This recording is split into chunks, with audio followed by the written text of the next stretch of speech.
مواطنينا بالخارج، مرحبا بكم في ومضة ديوانية جديدة نتناول فيها موضوع الامتيازات الجبائية الممنوحة في إطار العودة النهائية لفساغ، واللي نحاولوا من خلالها أن نجاوب على مختلف تساؤلاتكم. شكون عنده الحق في اللفساغ؟ شنو نجم نجيب في إطار النظام هذا؟ شنو حكاية الكرهبة الثانية؟ وكيفاش نحضر الملف متاعي؟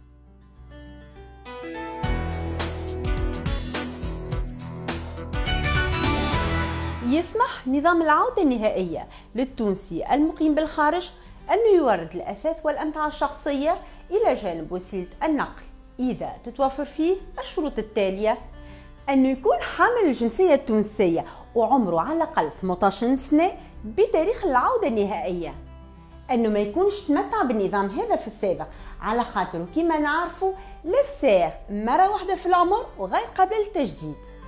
الشرط الرابع يتعلق بمدة الإقامة لا كونديسيون دو سيجور، وهوني نفرقوا ما بين حالتين. بالنسبة لتوريد الأثاث والأمتعة الشخصية يشترط في المعني بالأمر أن يكون قضى مدة إقامة بالخارج ما تقلش على العام، وما يكونش خلال العام هذا قضى أكثر من 120 يوم بتونس. أما بالنسبة لتوريد السيارة فمدة الإقامة المطلوبة بالخارج هي 2 متتاليتين 2 années successives، وما يكونش طالب الامتياز قضى خلال كل سنة منهم أكثر من 120 يوم بالبلاد التونسية. ناخذ مثال: فلان يعتزم الدخول إلى البلاد التونسية في 15 أكتوبر 2016. التاريخ هذا باش يكون آخر دخول ليه للبلاد التونسية قبل ما يقدم مطلب لفساغ متاعو. لاحتساب مدة الإقامة المطلوبة بالنسبة للسيارة يلزم يرجع في الهيستوريك ال 15 أكتوبر 2015 بالنسبة للعام الثاني، وال 15 أكتوبر 2014 بالنسبة للعام الأول، ويتأكد من أن الفترات المقضاة بالبلاد التونسية ما تجاوزتش 120 يوم بالنسبة لكل عام. لذلك يلزم يقوم بعملية حسابية للأيام اللي عداها في تونس بالاعتماد على أختام الدخول والخروج الموجودة على صفحات الباسبور متاعو. على سبيل المثال، إذا في العام الأخراني عدى في تونس 43 يوم في الصيف و19 يوم في مارس وجمعتين في رأس العام، يكون مجموع الأيام المقضاة بالبلاد التونسية 76 يوم، مع العلم وأنه ما يتمش احتساب بيوم الدخول وكذلك يوم الخروج. إذن يكون المجموع النهائي في المثال متاعنا 70 يوم اللي هو أقل من 120. ونفس العمليات الحسابية نعودوها بالنسبة للعام الأول. لكن إذا فلان اعتزم الانتفاع باللفساغ متاع الأمتعة والأثاث فقط، شرط الإقامة في الحالة هذه محدد بعام واحد مع احترام نفس القواعد.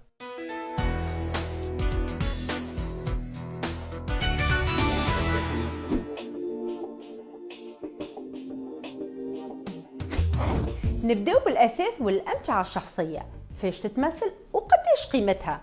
عموما هي تجهيزات اللازمة لتعمير الدار كيما بيت النوم وبيت الصالة والإلكتروميناجي، إلى جانب الأغراض الشخصية كيما الملابس والبيسي بورتابل وغيرهم. وبطبيعة الحال ما تدخلش في نطاق اللفساغ الأشياء ذات الصبغة التجارية من حيث العدد أو الكمية، إلى جانب التجهيزات ذات الاستعمال المهني أو مواد البناء كيما الزليز والرخام والبيبان والشبابك والسانيتير. ما يعادل 30,000 دينار تونسي هي قيمة الأثاث والأمتعة الشخصية بالخارج اللي تنجموا توردوها من برا كما تنجموا تقتنيوها من تونس أو نوغتاكس وبالعملة الصعبة، مع العلم وأن مصالح الديوانة بإمكانها في بعض الحالات الاعتماد على فواتير الشراء اللي تقدموها لتحديد قيمة الأدباش.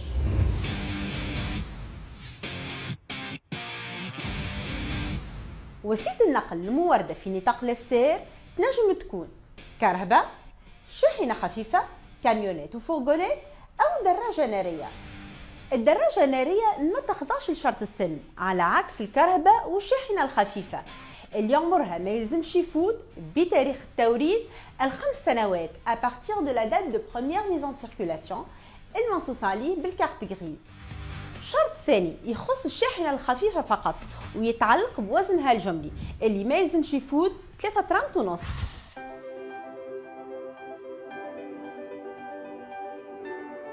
في خصوص الإعفاء الجبائي الممنوح عند توريد وسيلة النقل بمناسبة عودتكم النهائية، بإمكانكم باش تختاروا بين أحد النظامين: الإعفاء الكلي أو الإعفاء الجزئي من المعاليم والأداءات المستوجبة، la franchise totale ou partielle des droits et taxes.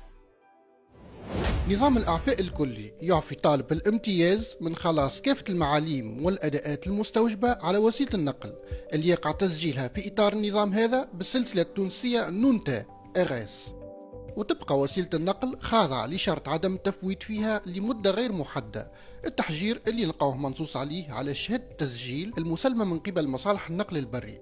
الكرهبة في الحالة هذه ما ينجم يسوقها كان المنتفع وإلا القرين متاعه والوالدين والأبناء بناء على ترخيص مسبق.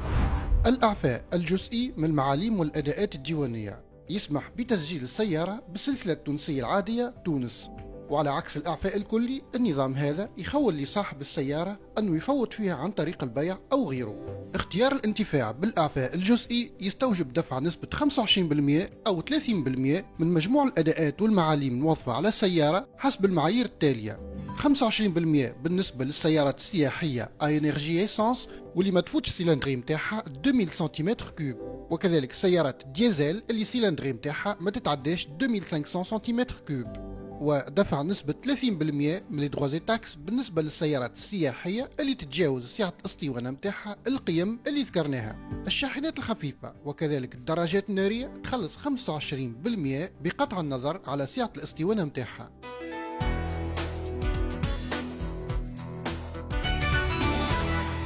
مواطن تونسي مقيم بالخارج تمتع بالإعفاء على سيارة في نطاق العودة النهائية بعد الزواج. القرين متاعو أيضا تونسي ومقيم بالخارج ما تمتعش بالامتياز هذا.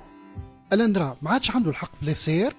التنقيحات اللي تم إدخالها على أحكام النص المتعلق بضبط الامتيازات الممنوحة للتونسيين بالخارج واللي كانت فيما قبل تسند سيارة واحدة في نطاق العائلة un seul véhicule par foyer. التنقيحات الجديدة هذه تمكن القرين اللي تتوفر فيه نفس الشروط اللي كنا شفناها من الإعفاء الكلي أو الجزئي من المعاليم والأداءات المستوجبة على سيارة حسب الشروط التالية: أنه يقع شراء السيارة اللي تنجم تكون سيارة سياحية أو ذات استعمال مهني من عند أحد وكلاء بيع العربات السيارة المرخص لهم بتونس auprès d'un concessionnaire automobile agréé، وبالتالي الاقتناء ما نجم يصير كان بالبلاد التونسية ومش عن طريق التوريد من الخارج. دفع ثمن السيارة يتم بالعملة الصعبة القابلة للتحويل عن طريق ان فيغمون وان شيك بانكير الفائت الكونسيسيونير، ويتم سحب المبلغ من الكونتون دوفيز والا من الكونتون دينار كونفرتيبل الخاص بالمنتفع او القرين متاعو او الابناء او الوالدين.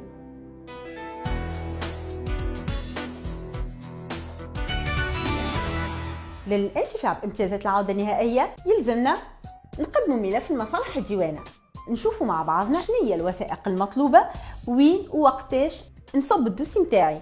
يتكون ملف الإعفاء على الأثاث والأمتعة الشخصية وكذلك الملف الخاص بالإعفاء على وسيلة النقل من تصريح ديواني une déclaration en douane ومطلب امتياز جبائي، بالإضافة إلى الوثائق الشخصية اللي تشاهدوها على الشاشة. الأثاث والأمتعة الموردة يقع تسجيلهم بالتفصيل على الفورمولير اللي تنجموا تيليشارجيوه من موقع الويب للديوانة. بالنسبة لملف السيارة يقع إرفاقه بنسخ من الوثائق التالية: شهادة التسجيل وإلا لي كونترا سكسيسيف باسم المنتفع، لا فاكتور داشا بالنسبة للكراهب اللي عمرهم أقل من 6 أشهر على دات دامبورتاسيون، شهادة المعاينة لانكس 5 المسلمة من عند سيرفيس دي مين، وأخيرا رخصة الجولان اللي تتسلموها من عند مصالح الديوانة وقت اللي تدخلوا بالكرهبة للبلاد التونسية.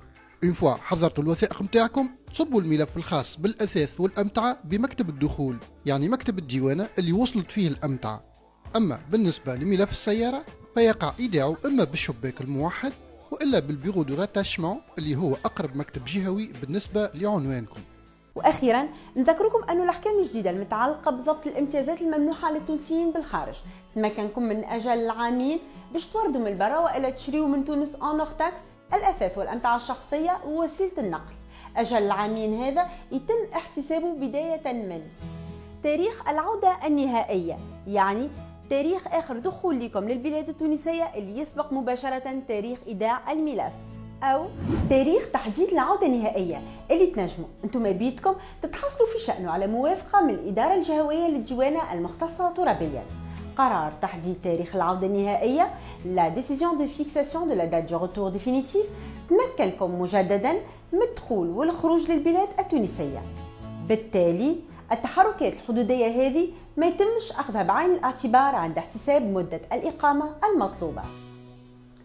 مواطنينا خارج حدود الوطن، نتمنى أنكم حققتوا الاستفادة من المعلومات اللي قدمناها لكم. عودة نهائية موفقة للجميع وإلى اللقاء.